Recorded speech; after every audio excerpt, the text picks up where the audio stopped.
Hello दोस्तों, मैं सचिन अरोड़ा एक बार फिर से आप सभी लोगों का स्वागत करता हूं अरोड़ा एजुकेटर के इस ऑफिशियल यूट्यूब प्लेटफॉर्म पे। So I hope you all are doing great. आप सब बहुत बढ़िया होंगे और जिस सेशन का आपको बेसब्री से इंतजार था वो सेशन आ चुका है। IBPS RRB PO clerk computer का लेवल कैसा रहेगा। बहुत सारी प्रैक्टिस आप लोगों ने करी है, लेकिन अब एक टेंशन आपको लग रहा है कि पता नहीं इस बार एग्जाम में कितना स्कोर कर पाएंगे।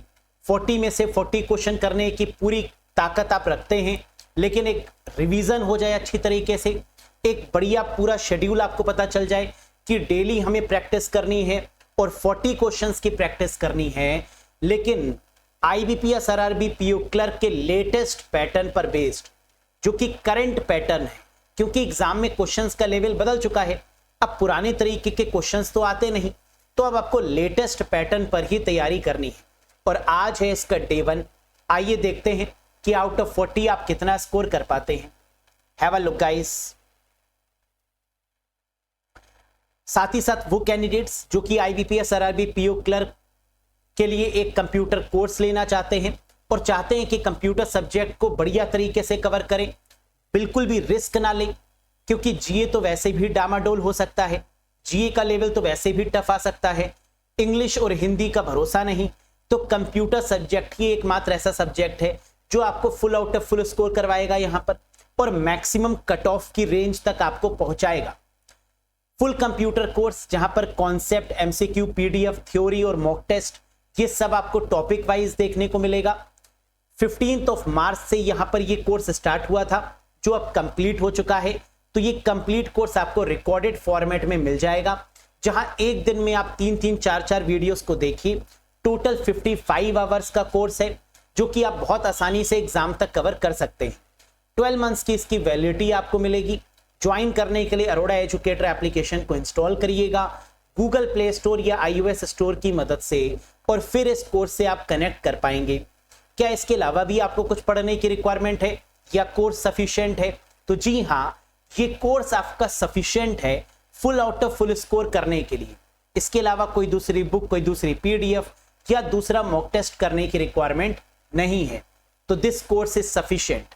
कोई डाउट है, कुछ पूछना चाहते हैं, दिए गए नंबर पे व्हाट्सएप कर दीजिएगा और अपने डाउट्स को डायरेक्टली आप हमसे पूछ सकते हैं। सर, लिंक कहाँ मिलेगा इस कोर्स को ज्वाइन करने का? डिस्क्रिप्शन बॉक्स और कमेंट बॉक्स में आपको डायरेक्ट लिंक भी मिल जाएगा। और अगर आप चाहते हैं कि प्ले स्टोर पर जाकर इसको ढूंढे तो अरोड़ा एजुकेटर लिख दीजिएगा प्ले स्टोर पर, वहां आपको एप्लीकेशन मिलेगी, क्लिक करके आप इस कोर्स से कनेक्ट कर सकते हैं। क्लियर है?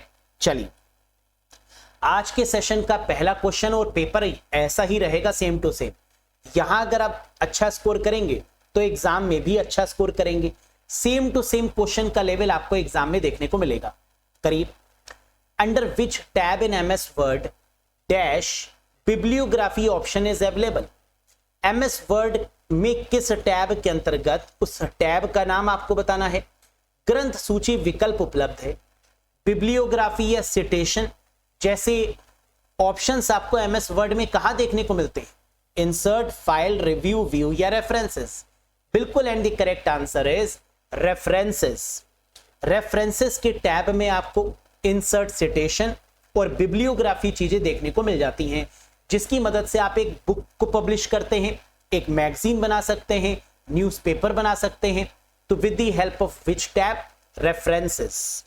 Next, under which tab in MS word dash and note and footnote option is available. MS Word में एंड नोट और फुटनोट ऑप्शन कहां अवेलेबल है? रिव्यू, व्यू, रेफरेंसेस, इंसर्ट या डिजाइन? करेक्ट आंसर होगा फिर से रेफरेंसेस टैब। एंड नोट का मतलब जहां आपका पैराग्राफ एंड हुआ है वहां पर कोई नोट लिखना चाहते हैं, एंड नोट। एमएस वर्ड के पेज के सबसे लास्ट में आप कोई फुटर में कोई नोट, फुट नोट देना चाहते हैं, तो that is called foot note, जो पेज के लास्ट में होता है, फुट नोट। और ये दोनों ही आपको कहां देखने को मिलते हैं? रेफरेंसेस टैब में, है ना। देखो, हमने बताया भी है, references, insert footnote, insert endnote, citation या बिब्लियोग्राफी, ये सब रेफरेंसेस के टैब में ही होते हैं।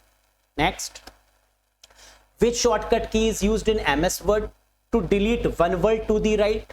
एमएस वर्ड में दाईं ओर के एक शब्द को हटाने के लिए किस शॉर्टकट की का उपयोग करते हैं? अगर राइट साइड की बात की जाएगी तो आंसर क्या होगा? Control plus delete. Right side के लिए आंसर क्या होगा? Control plus delete. लेकिन अगर लेफ्ट साइड की बात की जाए, which shortcut key is used in MS Word to delete one word to the left? MS Word में बाईं ओर के एक शब्द को डिलीट करने के लिए किस शॉर्टकट की का प्रयोग करेंगे? तो आंसर होगा control plus back space. Control plus back space left के लिए, और राइट के लिए अगर आपसे पूछे तो आंसर क्या होगा? Control plus delete for right. फिर से एक बार, राइट के केस में कंट्रोल प्लस डिलीट और लेफ्ट के केस में control plus back space. Next, what is the shortcut for change case in MS word? MS Word में केस परिवर्तन का शॉर्टकट की क्या है? वर्ड, एक्सेल या पावर पॉइंट किसी की बात करें तो चेंज केस कितने होते हैं? 5। और चेंज केस में शिफ्ट करने की शॉर्टकट की क्या है? शिफ्ट प्लस F3, यानी fourth option is the correct one. अब जरा ध्यान दीजिएगा, चेंज केस कौन कौन से होते हैं और कहां मिलते हैं आपको? होम टैब में मिलते हैं। कैपिटल ए और स्मॉल ए का आपको ऑप्शन मिलता है, जिस पर क्लिक करने पर sentence case, lower case, upper case, capitalize each word और टॉगल केस आपको देखने को मिलता है। और इनमें अगर आपको शिफ्ट करना है तो इसकी शॉर्टकट की क्या होगी? Shift plus F3। ये बहुत इंपॉर्टेंट है और एग्जाम में आता ही आता है। ये भी क्वेश्चन आता है कि चेंज केस एमएस वर्ड में कितने प्रकार के होते हैं? तो आंसर है 5 types: sentence, lower, upper, capitalize each word और toggle case. Next, sort and filter option is available under which tab in MS Excel 2021? MS Excel 2021 में किस टैब के अंतर्गत सॉर्ट और फिल्टर विकल्प उपलब्ध है? बताइए।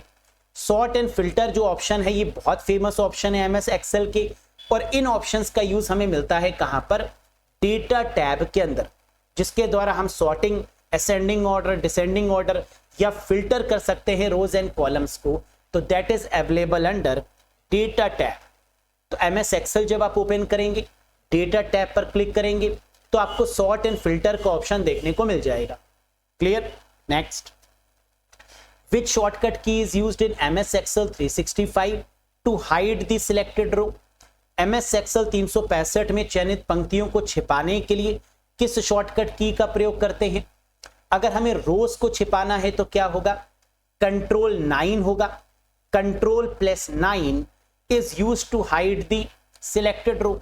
रो का मतलब रोना नहीं है और नहीं का मतलब 9, कंट्रोल प्लस 9। और अगर बात करें कॉलम्स को हाइड करने की, which shortcut key is used in MS Excel 365 to hide the selected columns?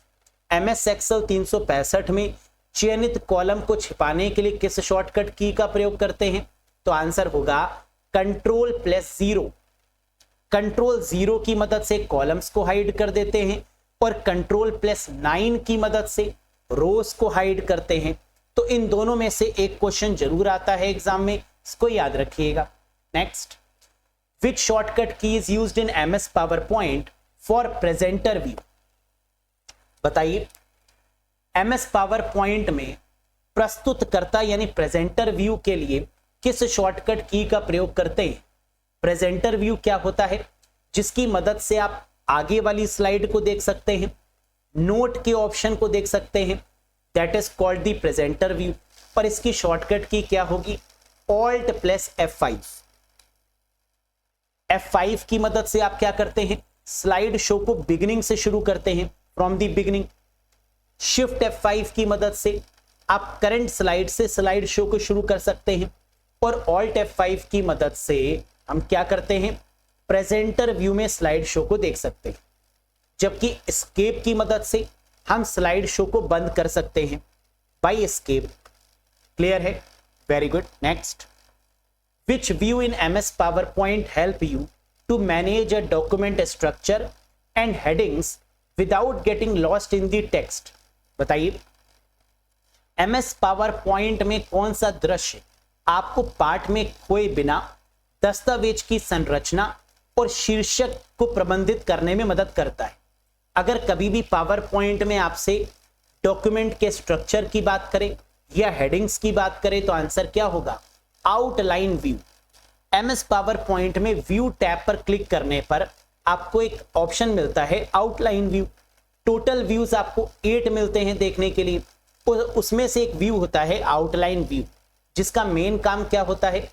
To manage a document structure, document के स्ट्रक्चर को मैनेज करना और हेडिंग्स के फॉर्मेट में लेफ्ट हैंड साइड में चीजों को शो करना। That is called outline view. Next, in switch networking device data is sent in the form of. Switch networking device में डेटा किस रूप में भेजा जाता है? हम जानते हैं कि स्विच OSI मॉडल में किस लेयर पर काम करता है? डेटा लिंक लेयर पर। स्विच और ब्रिज डेटा लिंक लेयर पर काम करेगा और डेटा लिंक लेयर पर जो डेटा भेजने का जो तरीका है वो क्या है? फ्रेम्स। तो करेक्ट आंसर हो जाएगा दैट इज फ्रेम्स। अगर फिजिकल लेयर की बात होती तो बिट होता, डेटा लिंक लेयर की बात हो रही है तो फ्रेम्स है, पैकेट की बात होती या नेटवर्क लेयर की बात होती तो आंसर क्या हो जाता? पैकेट्स। ट्रांसपोर्ट लेयर की बात होती तो आंसर क्या हो जाता? सेगमेंट। तो OSI मॉडल अगर आपने पढ़ा है तो आप इसका आंसर आसानी से कर पाएंगे। Next, a dash is a hardware device used at the physical layer to connect multiple devices in the network. Dash एक हार्डवेयर डिवाइस है जिसका उपयोग नेटवर्क में कई डिवाइसेस को जोड़ने के लिए भौतिक स्तर पर किया जाता है। इसे क्या बोलते हैं? Physical layer. फिजिकल लेयर पर कौन सी डिवाइस काम करती है? बताओ, सोच के बताओ। हब और रिपीटर, ये दोनों फिजिकल लेयर पर काम करते हैं। तो ऑप्शन में क्या हब गिवन है? हाँ। क्या रिपीटर गिवन है? नहीं। तो करेक्ट आंसर क्या हो गया? Hub is a hardware device used at the physical layer to connect multiple devices in the network. कई सारे डिवाइसेस को नेटवर्क में काम करने के लिए, जोड़ने के लिए किसका यूज करेंगे? हब का। Clear? Next, what is the default subnet mask for class C network? Class C network का जो बाय डिफॉल्ट सबनेट मास्क होगा वो क्या होगा? क्लास ए में 1 बार 255, क्लास बी में 2 बार 255, क्लास सी में 3 बार 255। तो 3 बार 255 कहां गिवन है? फोर्थ ऑप्शन में। That is the correct answer. तो आपको बस ये याद रखना है, क्लास ए में 255.0.0.0 होता है 1 बार 255, क्लास बी में 2 बार 255 होगा, 2 बार 00 होगा, और क्लास सी में 3 बार 255 होगा और 1 बार 0 होगा। ये आईपी एड्रेस बनेगा आपके क्लासेस का। किसके अकॉर्डिंग? सबनेट मास्क के अकॉर्डिंग। ठीक। Next, television and remote comes under which transmission mode of networking? Television और रिमोट नेटवर्किंग के किस ट्रांसमिशन मोड के अंतर्गत आता है? टेलीविजन और रिमोट, हम अपने टीवी को रिमोट से ऑपरेट करते हैं जो कि यूनिडायरेक्शनल है, और यूनिडायरेक्शनल का मतलब सिंप्लेक्स होगा आंसर। तो जब कभी भी बात किसकी होगी? माउस और कीबोर्ड की बात होगी या रिमोट की बात होगी तो आंसर हमेशा क्या होगा? सिंप्लेक्स मोड ऑफ कम्युनिकेशन, जो एक डायरेक्शन में होता है। तो data travel only in one direction, that is called simplex. Next, internet surfing comes under which transmission mode of networking? Internet surfing networking के किस ट्रांसमिशन मोड के अंतर्गत होगा? इंटरनेट सर्फिंग का मतलब जब हम गूगल पे कुछ भी सर्च करते हैं या इंटरनेट पर कुछ भी सर्च करते हैं तो इसमें क्या होता है? रिक्वेस्ट जाती है, फिर रिस्पॉन्स आती है, यानी रिक्वेस्ट एंड रिस्पॉन्स दोनों इन्वॉल्व होगा लेकिन एक समय पर नहीं। तो आंसर क्या होगा? Half duplex mode of communication. तो जितनी भी सर्फिंग होती है वो कैसी होती है? Half duplex. Transmission is either in either direction, दोनों डायरेक्शन में होता है ट्रांसमिशन, बट नॉट साइमल्टेनियसली, लेकिन एक ही समय पर नहीं। That is called half duplex. Next, dash topology requires a multi point connection. कौन सी टोपोलॉजी को मल्टी पॉइंट कनेक्शन की आवश्यकता है? टोपोलॉजीज का मतलब फिजिकल और logical connection over a network is called topology. कि कंप्यूटर्स फिजिकली और लॉजिकली कैसे कनेक्ट होते हैं, इसी को तो बोलते हैं टोपोलॉजी। और मल्टी पॉइंट कनेक्शन के केस में आंसर क्या होगा? बस टोपोलॉजी, जहां एक केबल और इस एक केबल से कई सारे कंप्यूटर्स, कई सारे लैपटॉप, कई सारे नोट्स, कई सारी फैक्स मशीन, कई सारे प्रिंटर कनेक्टेड होंगे। Next, the participating computers in a network are referred to as, किसी नेटवर्क में भाग लेने वाले कंप्यूटर को क्या कहा जाता है? तो नेटवर्क में जितने भी कंप्यूटर्स आपस में कनेक्टेड होते हैं उन्हें क्या बोलते हैं? क्लाइंट, सर्वर, नोड्स, सीपीयू या all of these? Correct answer होगा नोड्स, क्योंकि वो कंप्यूटर भी हो सकते हैं, वो फैक्स मशीन भी हो सकता है, वो प्रिंटर भी हो सकता है, and these all are called nodes, यानी third is the right answer. Next, what is the zoom range in MS Excel 2021? MS Excel 2021 में जूम रेंज क्या है? हम जानते हैं एक्सेल के केस में मिनिमम जूम रेंज 10 है और मैक्सिमम 400 है, तो करेक्ट आंसर क्या होगा? 10% टू 400%। MS Excel के केस में भी यही होगा, पावर पॉइंट के केस में भी यही होगा, 10% टू 400%। लेकिन अगर MS Word की बात करेंगे तो आंसर क्या होगा? 10% to 500% in case of MS Word। Clear है? Very good. What is the maximum font size you can apply for any character in MS Word 2021? MS Word 2021 में किसी भी कैरेक्टर के लिए आप अधिकतम कितना फॉन्ट आकार लागू कर सकते हैं? बताइए। MS Word में मैक्सिमम फॉन्ट साइज कितना होगा? 1638, इससे ज्यादा अप्लाई नहीं किया जा सकता, तो करेक्ट आंसर क्या बनेगा? 1638। और फॉन्ट डायलॉग बॉक्स को ओपन करने की शॉर्टकट की क्या होगी? Ctrl+D, जिसकी मदद से फॉन्ट डायलॉग बॉक्स को ओपन करेंगे और फॉन्ट साइज चेक करने के लिए मैक्सिमम क्या होगा? That is 1 and 1638। Minimum font size 1 होता है और मैक्सिमम 1638 होता है। Next, latest online version of MS Word, Excel and power point is? MS Word, Excel और पावर पॉइंट का जो नवीनतम ऑनलाइन संस्करण है वो क्या है? Office 365 या Microsoft 365? तो करेक्ट आंसर बनेगा ऑप्शन नंबर 4, बिल्कुल सही। ये ऑनलाइन वर्जन है जिसको सब्सक्रिप्शन बेस्ड वर्जन के नाम से भी जानते हैं। Next, among these name the utility software, इनमें से यूटिलिटी सॉफ्टवेयर का नाम बताएं। यूटिलिटी सॉफ्टवेयर का मतलब जो आपके कंप्यूटर की स्पीड और परफॉर्मेंस को इंक्रीज करे, that is called utility software. और यूटिलिटी सॉफ्टवेयर सिस्टम सॉफ्टवेयर का ही पार्ट होते हैं।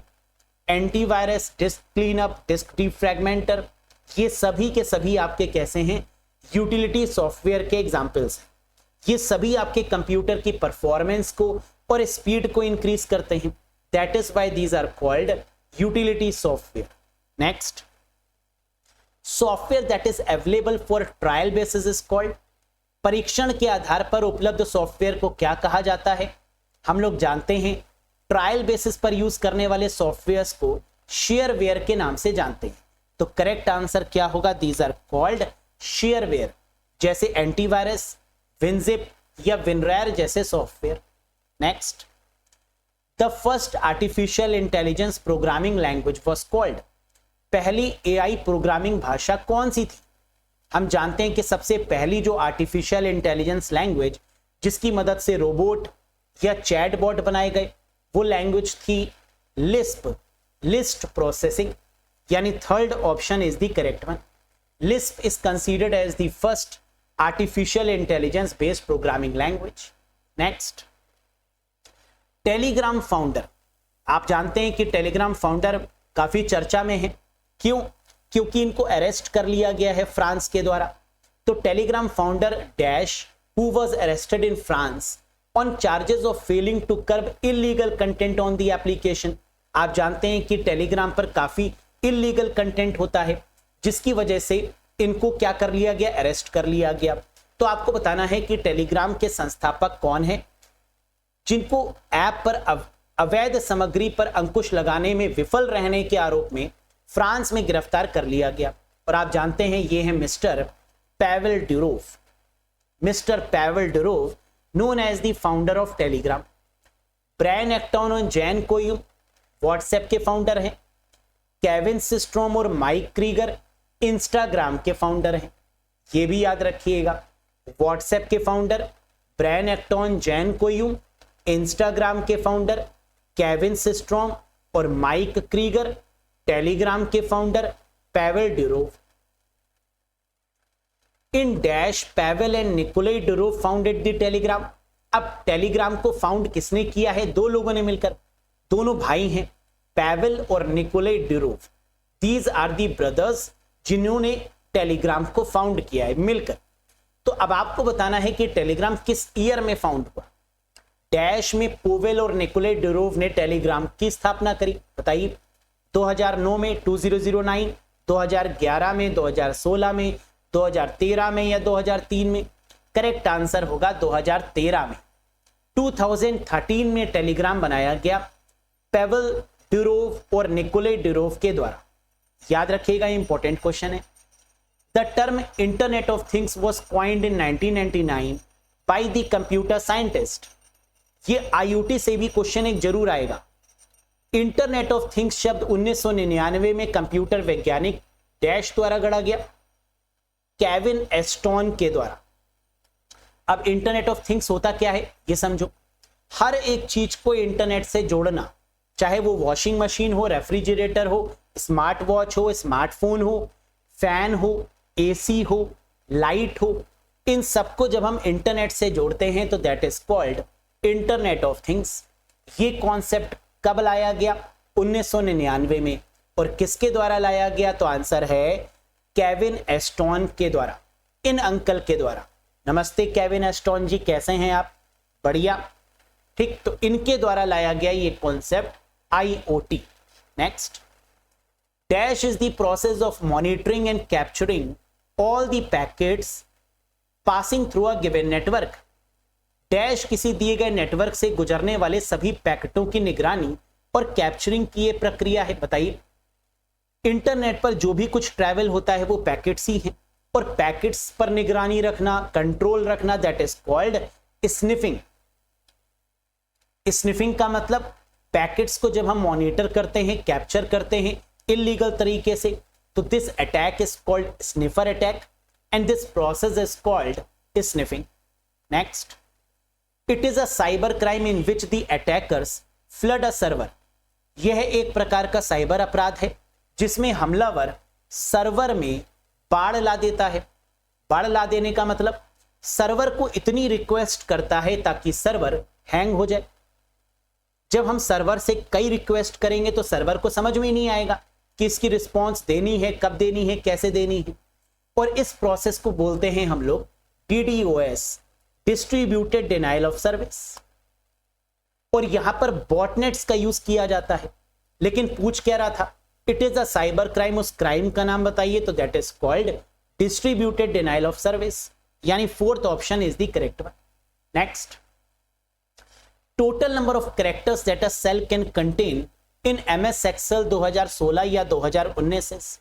MS Excel 2016 या 2019 में एक सेल में कुल कितने अक्षर हो सकते हैं? हम जानते हैं एक्सेल शीट में एक सेल में मैक्सिमम कैरेक्टर्स लिमिट कितनी है? 32767, 32,767 कैरेक्टर्स, ये मैक्सिमम लिमिट है.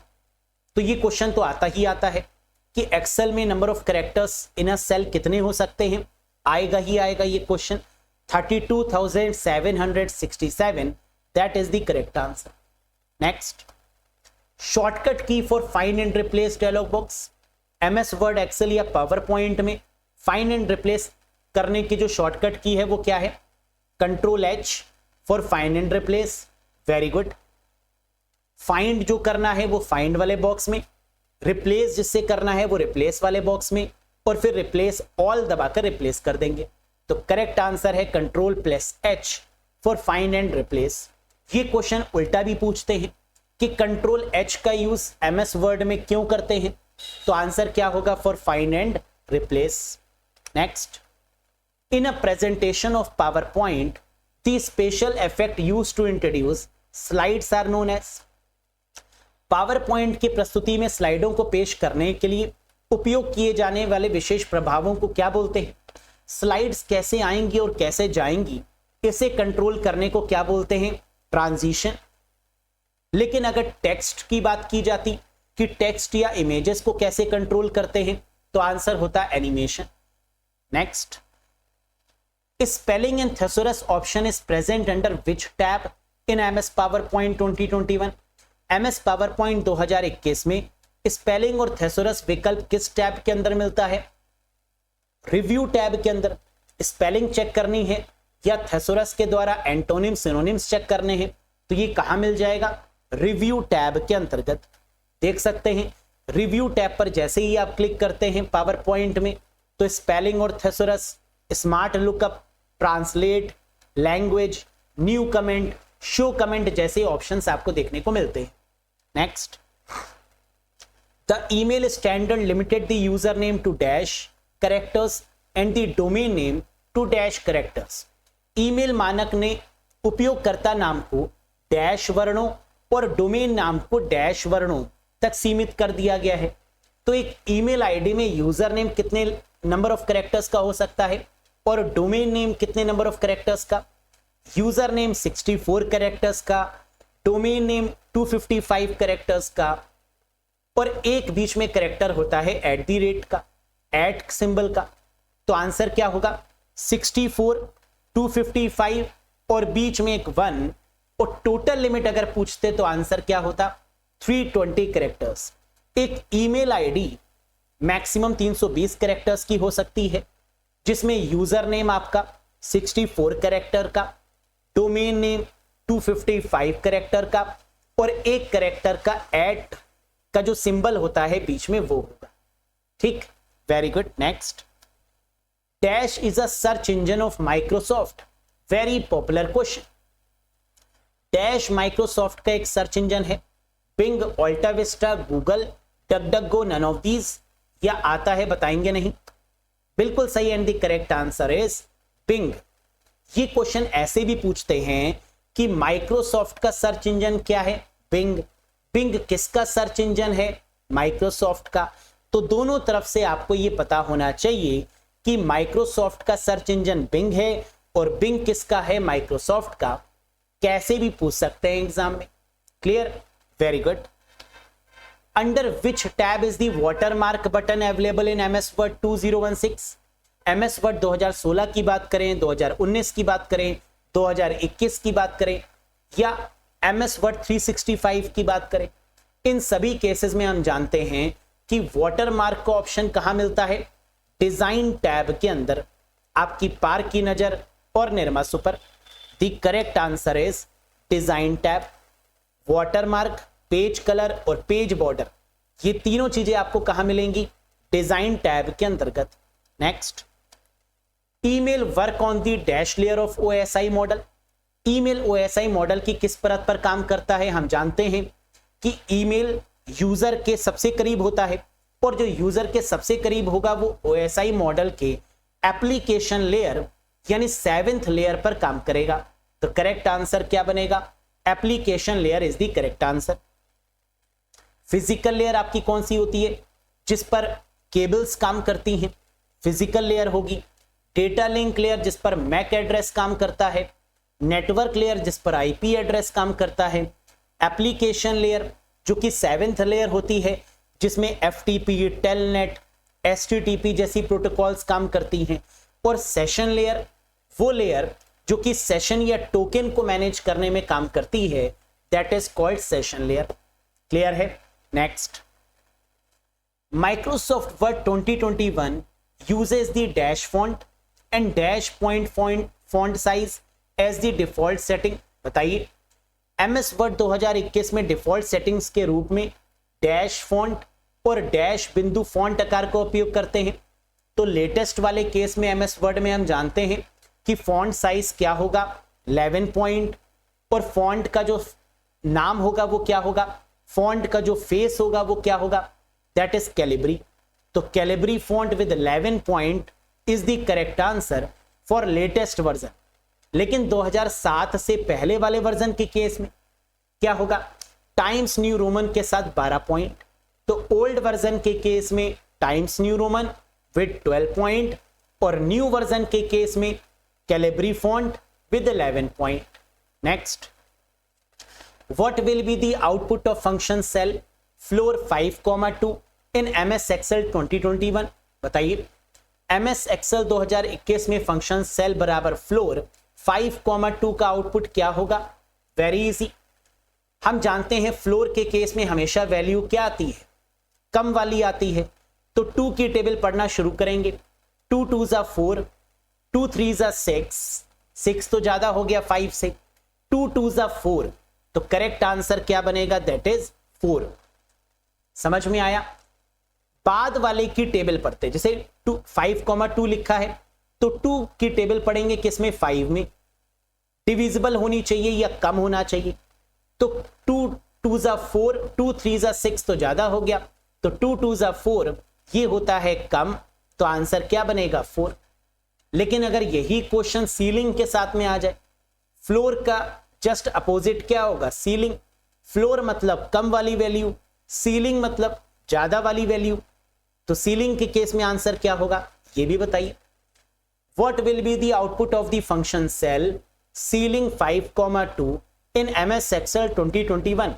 या तो फ्लोर से क्वेश्चन आएगा या सीलिंग से, कंफर्म है। MS एक्सेल 2021 में फंक्शन सेल बराबर सीलिंग 5,2 का आउटपुट क्या होगा? अब आप कहेंगे कि सर सीलिंग के केस में जो आंसर आएगा वो ग्रेटर देन आना चाहिए 5 से। 2 की टेबल पढ़ेंगे, 5 डिविजिबल तो होगा नहीं, यानी ग्रेटर वाली वैल्यू आएगी।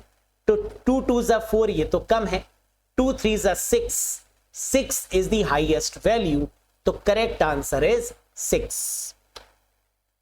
क्या ये बात समझ में आई? तो ये क्वेश्चन जरूर आएगा या तो फ्लोर के साथ या तो सीलिंग के साथ। अंदर डिजिट्स कुछ भी हो सकती हैं, बस कॉन्सेप्ट क्लियर होना चाहिए। Clear? Next, HTTP uses port number dash whereas HTTPS uses port number dash। बताइए HTTP किस पोर्ट नंबर का प्रयोग करता है जबकि HTTPS किस पोर्ट नंबर का प्रयोग करेगी? हम जानते हैं HTTP 80 पोर्ट नंबर का यूज करता है जबकि HTTPS 443 पोर्ट नंबर का यूज करती है। तो करेक्ट आंसर क्या होगा? 8080 एंड 443। HTTPS का यूज सिक्योरिटी के लिए किया जाता है, hyper text transfer protocol secured, that is HTTPS। याद रखिएगा ये क्वेश्चन अलग अलग भी आता है कि HTTP का पोर्ट नंबर बताइए 80, HTTPS का पोर्ट नंबर बताइए, दैट इज 443। तो आउट ऑफ 40 आपने कितना स्कोर किया कमेंट बॉक्स में कमेंट करके बताइएगा। और साथ ही साथ ये रहा आज का क्वेश्चन ऑफ द डे, जो कि IBPS का बड़ा ही फेवरेट क्वेश्चन है। क्या है ये? Dash protocol is the foundation of the internet and most home and business network. ऐसी कौन सी प्रोटोकॉल है जो इंटरनेट और अधिकांश घरेलू और व्यावसायिक नेटवर्क की नींव है, फाउंडेशन है? HTTP, FTP, टेलनेट, DHCP या TCP/IP? प्रोटोकॉल बहुत इंपॉर्टेंट है और प्रोटोकॉल से काफी सारे क्वेश्चंस देखने को मिलते हैं। बताइए इसका आंसर क्या होगा कमेंट बॉक्स में कमेंट करके। कैसा लगा आपको ये सेशन? पसंद आया हो तो लाइक करिएगा, चैनल पर नए हो तो सब्सक्राइब करिएगा। और साथ ही साथ अगर आप चाहते हैं कि कंप्यूटर को बिल्कुल बेसिक से एडवांस लेवल तक theory wise, MCQ wise, topic wise पढ़ें तो ज्वाइन कर लीजिएगा इस कोर्स को।